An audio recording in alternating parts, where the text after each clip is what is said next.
ଗାଈ ଆମର ଆଜି କ'ଣ ପାଇଁ କମ୍ କ୍ଷୀର ଦେଲା ଆସନ୍ତୁ ଜାଣିବା। ଭିଡ଼ିଓଟିକୁ ପ୍ରଥମରୁ ଶେଷ ପର୍ଯ୍ୟନ୍ତ ଦେଖନ୍ତୁ, ଜାଣିପାରିବେ। ଜୟ ଜଗନ୍ନାଥ ସାଙ୍ଗମାନେ, ମୁଁ ତୁଳସୀ ଆପଣମାନଙ୍କୁ ମୋ ୟୁଟ୍ୟୁବ୍ ଚ୍ୟାନେଲକୁ ସ୍ୱାଗତ ଜଣାଉଛି। ଆସନ୍ତୁ ଜାଣିବା। ତୁଳସୀ, କ'ଣ ପାଇଁ ଗାଈର କ୍ଷୀର କମିଗଲା ଟିକେ ଦର୍ଶକମାନଙ୍କୁ କହିଦେ। ଏଇ ଗାଈଟିର ବାଛୁରୀ ନଷ୍ଟ ହେଇଯାଇଛି, ସେଥିପାଇଁ ଗାଈର କ୍ଷୀର କମିଗଲା। କେମିତି ଗାଈ ବାଛୁରୀ ନଷ୍ଟ ହେଇଗଲା ଟିକେ ଦର୍ଶକମାନଙ୍କୁ କହିଦେ। ଆଉ ଆମର କେତେ ଗୋଟି ଗାଈ ଗୋରୁ ନଷ୍ଟ ହେଇଯାଇଛି, ଦର୍ଶକମାନେ ବି ଆମର ସବୁ ଜାଣନ୍ତୁ।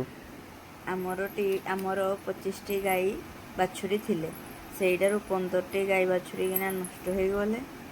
ଏଇଥର ରୋଗ ଆସିଥିବାରୁ ସେଇଥିପାଇଁ ଆମ ଗାଈ ବାଛୁରୀ ନଷ୍ଟ ହେଇଯାଇଛନ୍ତି। ନଷ୍ଟ ହେଇଯାଇଗଲେ ନାଇଁ, ମାନେ କେତେ ଆମର ଲସ୍ ସେଇଟା ତ ସମସ୍ତେ ହିଁ ଜାଣିଥିବେ, ଦର୍ଶକମାନେ ବି ଆମର ଜାଣୁଥିବେ। ଆଉ ତୁଳସୀ, ଆଉ ଗାଈକି ବର୍ତ୍ତମାନ ଏଇନେ କେମିତି କ୍ଷୀର ଦୁହାଁ ଦୁହିଁ କରୁଛୁ ଟିକେ ଦର୍ଶକମାନଙ୍କୁ ଟିକେ କହିଦେ। ଏବେ ପାଣି ମାରିକିନା ପହ୍ନାରେ ଗାଈର କ୍ଷୀର ଦୁହାଁ ଚାଲିଛି।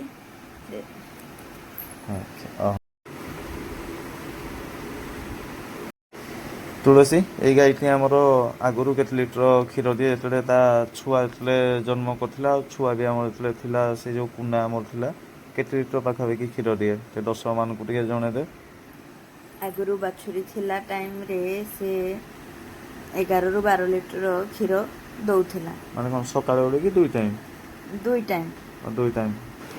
ଏଇ ଗାଈଟିକୁ ଆଜ୍ଞା ମୁଁ 40,000 ଟଙ୍କାରେ ଆଜ୍ଞା କିଣିଥିଲି।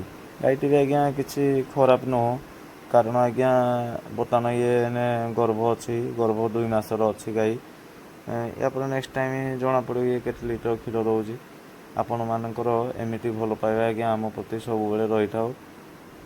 ଆପଣମାନଙ୍କର ଭିଡ଼ିଓଟି ଭଲ ଲାଗୁଛି ତାହେଲେ ଆପଣମାନେ ଚ୍ୟାନେଲକୁ ସବସ୍କ୍ରାଇବ୍ କରନ୍ତୁ, ଲାଇକ୍ କରନ୍ତୁ, ସେୟାର କରନ୍ତୁ, ଆଉ କମେଣ୍ଟ ମାଧ୍ୟମରେ ନିହାତି ଜଣାଇବେ ଯେ ଗାଈ ଆମର ଏବେ ବର୍ତ୍ତମାନ କେତେ କ୍ଷୀର ଦେଲା। ରହୁଛି। ଜୟ ଜଗନ୍ନାଥ ସାଙ୍ଗମାନେ, ଜୟ ଜଗନ୍ନାଥ।